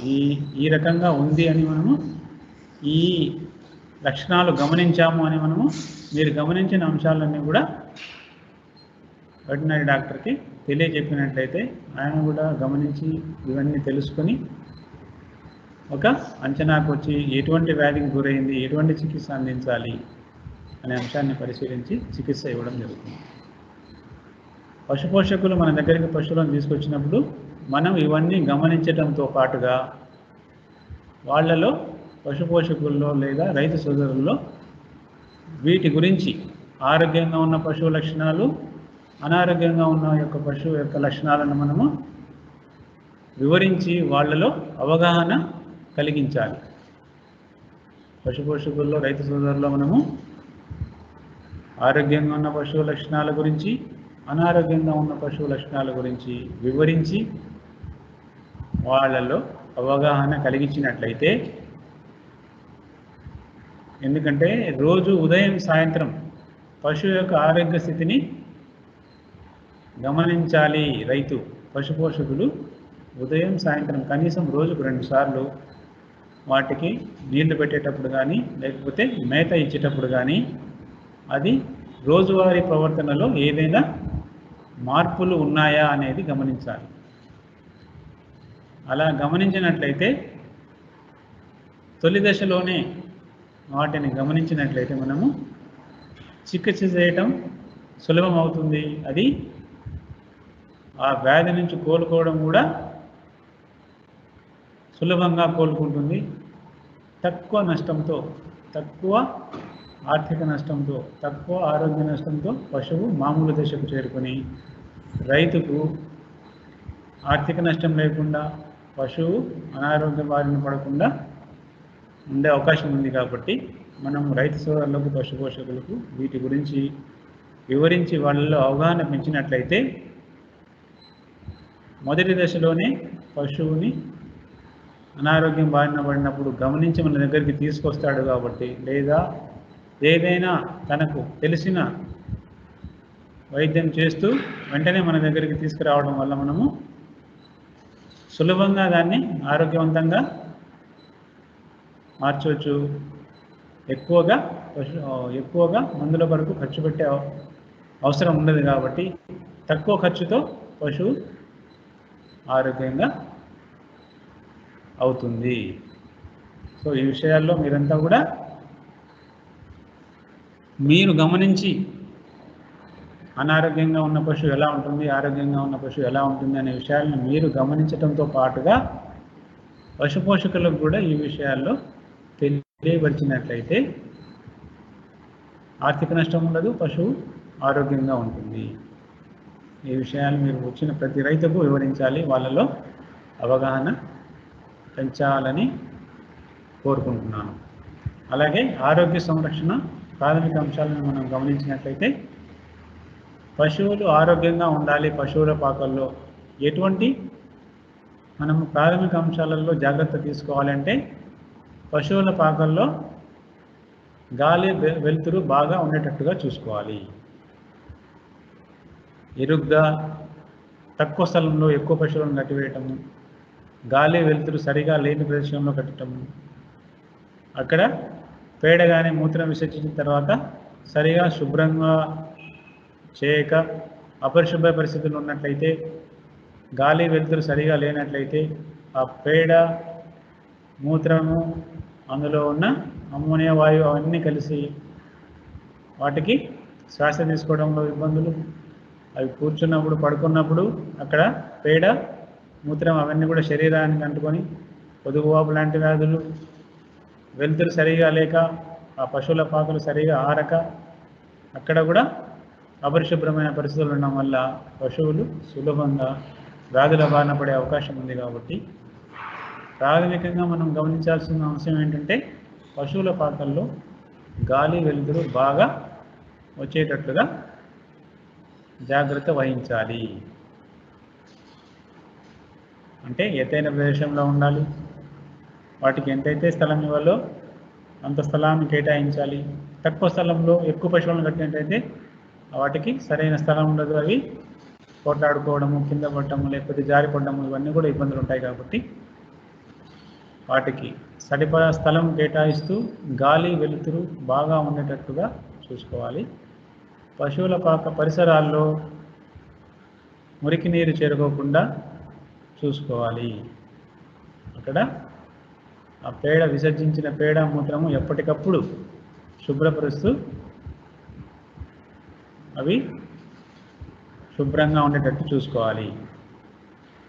వీటితో పాటుగా పరిశుభ్రమైన నీరు ఎల్లవేళలా అందుబాటులో ఉంచాలి. తాగునీరు, పరిశుభ్రమైన తాగునీరు ఇక్కడ చూస్తున్నాం మన ఫోటోలో, ఈ నీటి తొట్టెలో పరిశుభ్రమైన నీరు ఎల్లవేళలా అందుబాటులో ఉండేటట్టు చూసుకోవాలి. తర్వాత పచ్చి మేతతో పాటు ఎండుగడ్డి కూడా పెట్టాలి. ఇలాగా వాటికి కేటాయించిన స్థలంలో పచ్చి మేతతో పాటు ఎండుగడ్డి కూడా పెట్టాలి. క్రమం తప్పకుండా వ్యాధి నిరోధక టీకాలు తప్పనిసరిగా వేయించాలి. అలాగే వీటితో పాటుగా పీరియాడికల్గా అంటే క్రమం తప్పకుండా 3 నెలలకు ఒకసారి అంతరపరాన్న జీవులు నిర్మూలించేటట్టుగా కూడా మందులు వాడాలి. అంతరపరాన్న జీవులు అంటే డివార్మింగ్ డ్రగ్స్ వాడాలి. బాహ్యపరాన్న జీవుల గురించి కూడా మనము తగు జాగ్రత్తలు తీసుకోవాలి. బాహ్యపరాన్న జీవులు గోమార్లు, పిరుదులు అవన్నీ కూడా లేకుండా మనము పీరియాడికల్గా స్ప్రే చేస్తూ ఉండాలి. అంతరపరాన్న జీవులు పోయేటట్టుగా డివార్మింగ్ మందులు వాడాలి. వ్యాధి నిరోధక టీకాలు ఎప్పుడైతే అవసరం ఉందో దాని సీజన్కి అనుగుణంగా వ్యాధి నిరోధక టీకాలు తప్పనిసరిగా వేయించాలి. ఎందుకంటే చికిత్స కంటే నివారణ మేలు. ఏ వ్యాధులకైతే వ్యాధి నిరోధక టీకాలు ఉన్నాయో వాటిని తప్పనిసరిగా చేయించాలి. గొంతువాపు, జబ్బవాపు, గాలికుంటు, ఇటువంటి వ్యాధులకు వ్యాధి నిరోధక టీకాలు తప్పనిసరిగా వేయించాలి. గోమార్లు, దోమలు, ఈగలు రాకుండా నిర్మూలించాలి, లేకపోతే అవి రాకుండా జాగ్రత్త వహించాలి. పరాన్నజీవుల నివారణ చర్యలు చేపట్టాలి. అవి డివార్మింగ్ డ్రగ్స్, అంతర పరాన్నజీవులు నశించేటట్లు నివారణ చర్యలు ప్రతి 3 నెలలకు ఒకసారి ఆ మందులు వాడినట్లయితే అంతర పరాన్నజీవుల బెడద తగ్గిపోతుంది.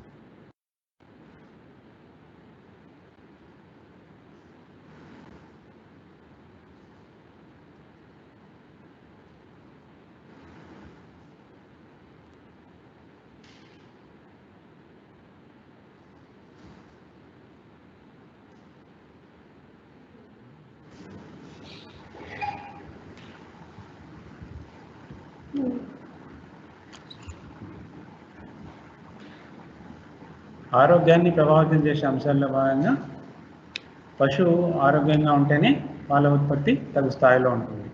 పశువు అనారోగ్యం బారిన పడినట్లయితే పాల ఉత్పత్తి తగ్గిపోయి పశువుకి ఆర్థిక నష్టం కలిగే అవకాశం ఉంది. కాబట్టి పశువుని ఆరోగ్యంగా ఉండేటట్టుగా చూసుకోవాలి. వంశపారపర్యంగా వచ్చే సామర్థ్యం అంటే కొన్ని జాతులలో వ్యాధులను తట్టుకునే శక్తి ఎక్కువగా ఉంటుంది. కొన్ని జాతుల్లో వ్యాధులను తట్టుకునే శక్తి తక్కువగా ఉంటుంది.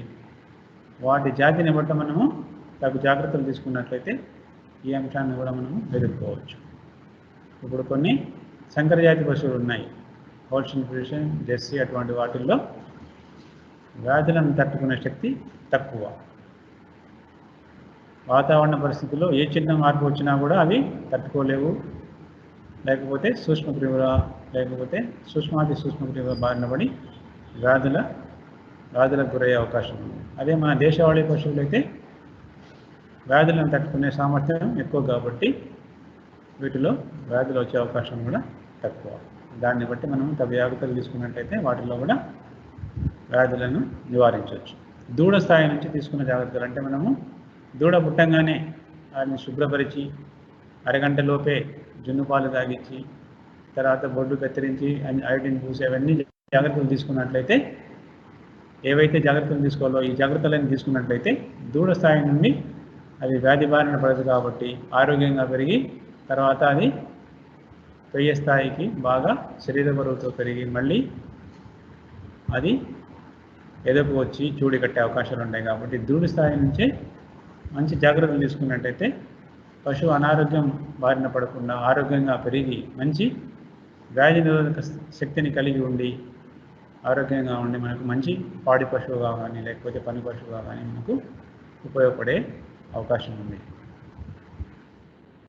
తర్వాత మంచి పోషకమైతే అందించడం దూడ స్థాయి నుంచి అంటే దూడకు అవసరమైన మొదట జున్నుపాలు అందించడం, తర్వాత దాని శరీర బరువుకు తగ్గట్టుగా దూడ శరీర బరువులో 10% బరువు ఎంతైతే ఉంటుందో అంత పాలు అందించడం, తర్వాత దానికి దానా మేత అందిస్తూ మంచి పోషకమైతే అందించినట్లయితే పశువు మంచి రోగ నిరోధక శక్తిని కలిగి ఉండి వ్యాధుల బారిన పడకుండా ఉండి ఆరోగ్యంగా ఉంటుంది.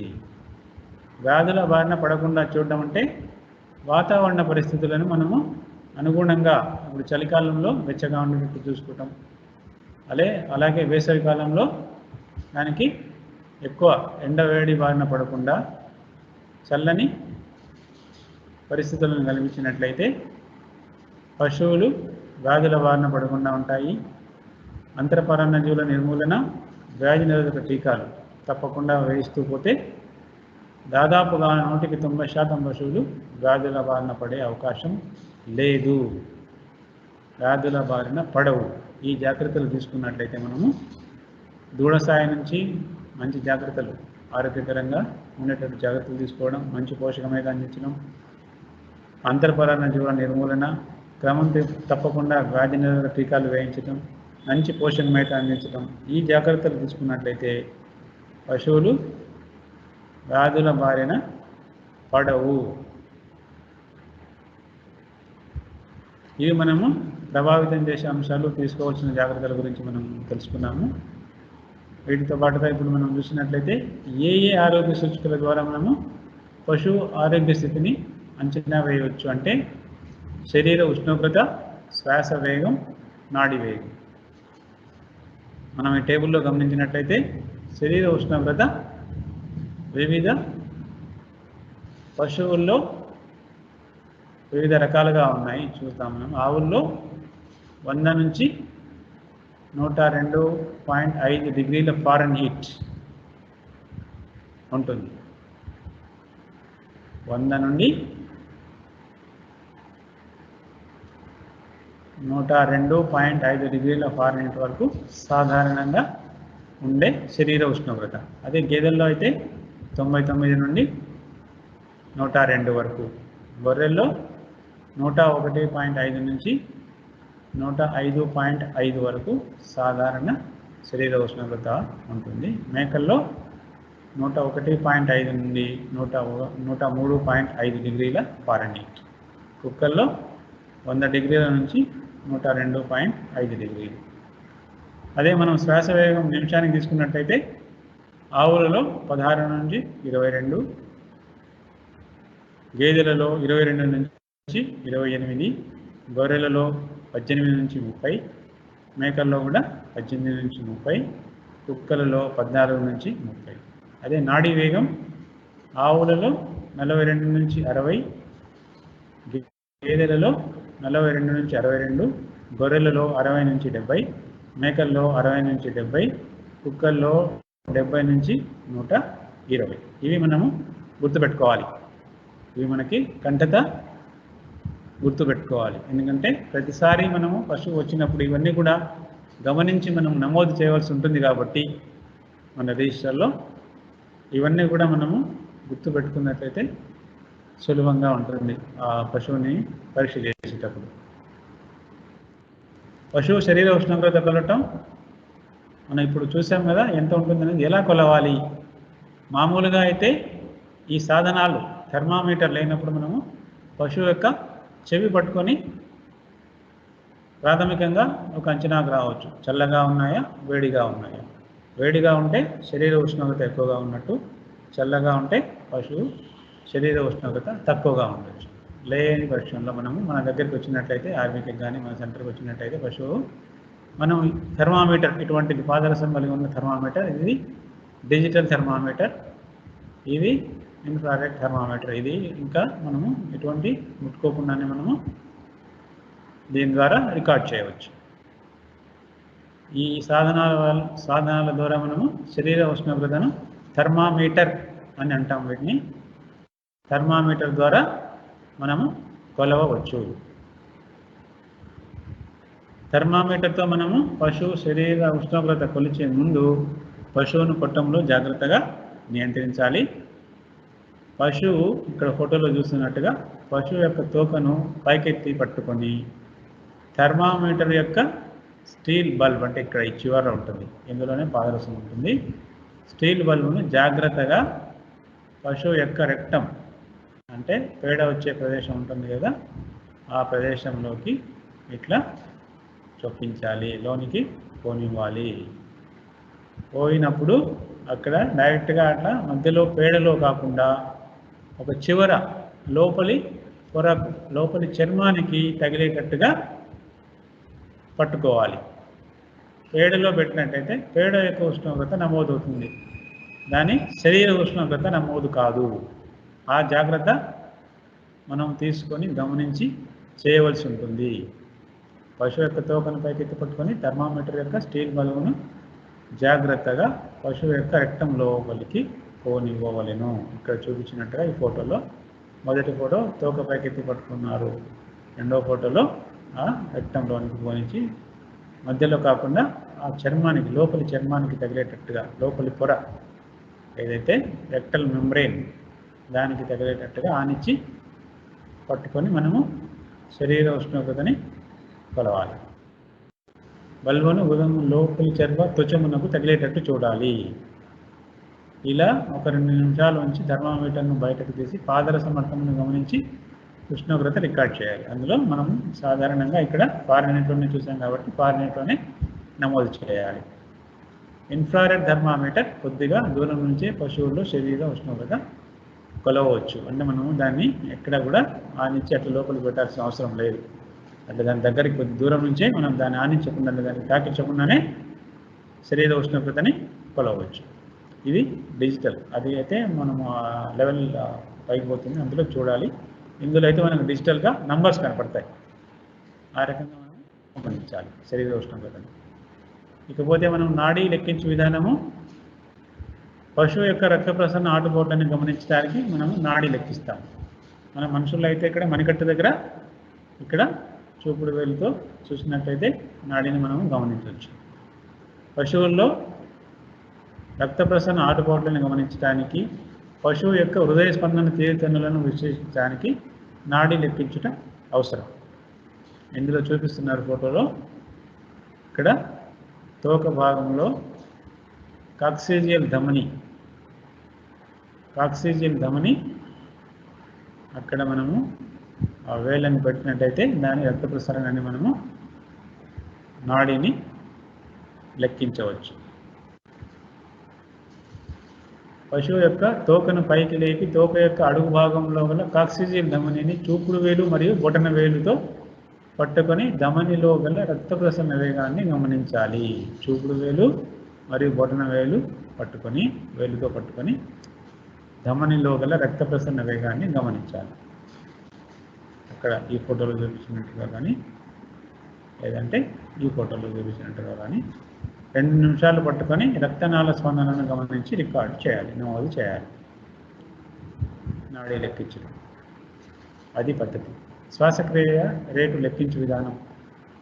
పశువులలో శ్వాసక్రియ రేటు లెక్కించడం అన్నది పశువుల యొక్క అనారోగ్య తీవ్రతను లెక్కించే ఒక సాధనం. జ్వర తీవ్రత అధికంగా ఉన్న పశువుల్లో శ్వాసక్రియ రేటు సాధారణం కన్నా అధికంగా ఉంటుంది. ఇది మనము గమనించాల్సింది ఏమంటే ఒకదానికి సంబంధం ఉంది. ఇక్కడ జ్వర తీవ్రత, శరీర ఉష్ణోగ్రత అధికంగా ఉన్న పశువుల్లో సాధారణంగా శ్వాసక్రియ రేటు కూడా అధికంగా ఉంటుంది. ఎందుకంటే శరీరంలో ఉన్న ఉష్ణాన్ని బయటకు పంపించడానికి సాధారణం కన్నా ఎక్కువసార్లు అది శ్వాస తీసుకోవాల్సింది. ఎందుకంటే ఆ గాలి ద్వారా శరీరంలో ఉన్న ఉష్ణాన్ని బయటికి పంపిస్తుంది. పశువు బాధతో ఉన్నప్పుడు కూడా శ్వాసక్రియ యొక్క వేగము, గాఢత అధికంగా ఉంటాయి. లెక్కించే విధానం, పశువు యొక్క నాసికా రంధ్రముల వద్ద మన చేతి మణికట్టు వెనక భాగం నుంచి శ్వాస ప్రక్రియను గమనిస్తూ 2 నిమిషాల వ్యవధిలో ఎన్నిసార్లు నిశ్వాస చేతికి శ్వసించినదో లెక్కించాలి. దానిని 1 నిమిషానికి తగ్గించి లెక్కించాలి. ఊపిరితిత్తుల శబ్దాలను పశువు కింది భాగంలో స్టెథోస్కోప్ నుంచి గమనించాలి. ఇక్కడ మనము ఈ భాగంలో ముందు కాలు వెనక భాగంలో ఇక్కడ చూపిస్తున్నారు కదా ఫోటోలో, అక్కడ స్టెథోస్కోప్ పెట్టి చూసినట్లయితే దాని యొక్క ఊపిరితిత్తుల శబ్దాలను కూడా, అది శ్వాస తీసుకున్నప్పుడు ఎటువంటి శబ్దాలు వస్తున్నాయి అది కూడా మనము గమనించవచ్చు. లేదా ఇక్కడ నాసికా రంధ్రాల ద్వారా ఇట్లా మణికట్టు చేయి పెట్టి కూడా మనం శ్వాసక్రియ రేటును లెక్కించవచ్చు. ఈ 3 శరీర ఉష్ణోగ్రత, నాడీ రేటు, శ్వాస రేటు, వీటితో పాటుగా పొట్ట కదలికలను కూడా లెక్కించాలి. పొట్ట కదలికలు లెక్కించడం పశువు యొక్క జీర్ణ వ్యవస్థ తీరుతెన్నులను గమనించే ముఖ్యమైన సాధనం. వీటిని శరీరం యొక్క ఉదర కూర భాగంలో స్పష్టంగా గమనించవచ్చు. లంబారు వెన్నుపూస, ఇక్కడ చూస్తే లంబారు వెన్నుపూస ఇక్కడ ఉంది కదా. లంబారు వెన్నుపూసకు 2 అంగుళాల కిందన త్రికాస్తి ఎముకల ముందు భాగంలో ఏర్పడిన పారాలంబార్ ఫోసా అన్న భాగము రూమెన్ కదలికల కొలమానంనకు చక్కటి ప్రదేశం. మనం చూస్తున్నాం ఇక్కడ లంబార్ వర్టిబ్రే, పారాలంబార్ ఫోసా ఇక్కడ చూస్తున్నాం మనం. ఎడమ భాగంలో, పశువు యొక్క ఎడమ భాగంలో ఇక్కడ లాస్ట్ స్ట్రిప్, ఆ ప్రాంతము లంబార్ వర్టిబ్రేకి 2 అంగుళాల కింద ఈ పారాలంబార్ ఫోసా భాగంన మనము అట్లా పిడికిలి బిగించి అట్లా పెట్టినట్లయితే ఆ యొక్క పొట్ట కదలికలు తెలుస్తాయి మనకి. దీని ద్వారా నిమిషానికి ఎన్నిసార్లు కదలికలు ఉన్నాయని గమనించవచ్చు. పిడికిలిని బిగించి సున్నితముగా లోపలికి స్పర్శించవాలి. అలా చేయనప్పుడు లోపల రూమన్ యొక్క పొర ఒక అల మాదిరిగా మన పిడికిలిని తాకుతుంది. అది ఒక అలగా గుర్తించాలి. 1 నిమిషం వ్యవధిలో 1 నుంచి 3 అలలు వచ్చినట్లయితే రూమెన్ కదలికలు సాధారణ, అంటే పొట్ట కదలికలు సాధారణ స్థితిలో ఉన్నట్లుగా మనం భావించవచ్చు. 1 నిమిషం వ్యవధిలో 1 నుంచి 3 అలలు రావాలి. పశువుల బాహ్య లక్షణాలు, శరీర ఉష్ణోగ్రత, నాడి, శ్వాసక్రియ మరియు పొట్ట కదలికల ఆధారంగా ఒక పశువు ఆరోగ్యంగా ఉందా లేదా అనారోగ్యంగా ఉందా అనేది నిర్ణయించవచ్చు. అంటే బాహ్య లక్షణాలు అంటే మనం ఇదివరకు చూసినవి, ముట్ట తడిగా ఉందా లేదా, కళ్ళు కాంతివంతంగా ఉండి మెరుస్తూ ఉన్నాయా లేదా, చర్మం మనం లాగి వదిలితే సాధారణ స్థితికి వెళ్తుందా లేదా, చెవులు పట్టుకొని చూసినట్లయితే చల్లగా ఉన్నాయా వేడిగా ఉన్నాయా, లేకపోతే పేడ మూత్ర విసర్జన ఎలాగా ఉంది, అది చురుకుగా ఉందా లేదా మందపొడిగా ఉందా, మేత సరిగా తింటుందా లేదా, లేక అది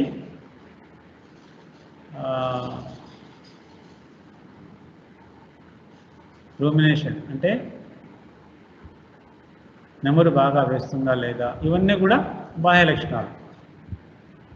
ఇవన్నీ కూడా బాహ్యంగా మనము గమనించవలసిన లక్షణాలు. అది పందలో వెనుకబడిపోతుందా, మందకొడిగా ఉందా, నీరసంగా ఉందా, ముక్కులో నుంచి ఏమైనా స్రావాలు వస్తున్నాయా, ఇవన్నీ కూడా మనం బాహ్య లక్షణాల ద్వారా గమనించాలి. తర్వాత శరీర ఉష్ణోగ్రత మనం థర్మామీటర్తో నమోదు చేయాలి. తర్వాత నాడీ రేటు, శ్వాస రేటు, పొట్ట కదలికలు ఇవన్నీ కూడా మనము నమోదు చేసి బాహ్య లక్షణాలు, ఈ సూచికలు ఆధారంగా మనము పశువు అనారోగ్యంగా ఉందా లేదా, ఎటువంటి ఒకవేళ అనారోగ్యంగా ఉంటే ఎటువంటి అనారోగ్యానికి గురయ్యింది అంటే ఇవి గమనించడంతో పాటు పశు పోషకులు మన దగ్గరికి వచ్చినప్పుడు దానికి 1 రోజు ముందు లేక 2 రోజుల ముందు ఎటువంటి పరిస్థితులు ఉన్నాయి, పశువుకి ఎటువంటి మేతలో ఏమన్నా మార్పులు కలిగినాయా, అక్కడ పశువుల పాకలో ఏమన్నా మార్పులు కలిగినాయా, పనిలో ఏమన్నా మార్పులు కలిగినాయా, వాతావరణంలో మార్పులు కానీ, మేతలో మార్పులు కానీ, వాతావరణంలో మార్పులు కానీ, పశువుల పాకలో ఏదైనా మార్పులు కానీ, ఇవన్నీ కూడా ఎటువంటి దాని చరిత్ర 1-2 రోజుల ముందు దానికి సంబంధించిన పూర్తి వివరాలు తెలుసుకున్నట్లయితే ఆ వివరాల ఆధారంగా, పశువుల బాహ్య లక్షణాల ఆధారంగా, ఈ సూచికలు శరీర ఉష్ణోగ్రత, నాడీ, శ్వాస మరియు పొట్ట కదలికల ఆధారంగా పశువు ఎటువంటి అనారోగ్యానికి గురైంది, ఎటువంటి చికిత్స అందించాలి, ఇవన్నీ కూడా మనకి పశు వైద్యానికి మీరు ఇవన్నీ తెలియపరిచినట్లయితే డాక్టర్ గారు ఇవన్నీ వీటితో పాటుగా అవసరమైతే ఇంకా ఎటువంటి పరీక్షలు చేయాలి అవన్నీ కూడా ఒక పరిశీలన చేసి ఒక నిర్ణయానికి వచ్చి వ్యాధి నిర్ధారణ చేసి దానికి సరైన చికిత్స అందించినట్లయితే పశువు త్వరగా కోలుకొని ఆరోగ్యంగా అయ్యే అవకాశం ఉంది. కాబట్టి ఇవన్నీ కూడా మీరు జాగ్రత్తగా మననం చేసుకొని మీ రోజువారీ విధుల్లో వీటిని చూస్తూ, గమనిస్తూ, నమోదు చేస్తూ, అనుభవం సంపాదించి పశుపోషకుల్లో అవగాహన కలిగించి పశువులు ఆరోగ్యంగా ఉండేటట్టు మీరు తోడ్పాటు అందిస్తారని ఆశిస్తూ ఈరోజు క్లాస్ ఇంతటితో ముగిస్తున్నాను.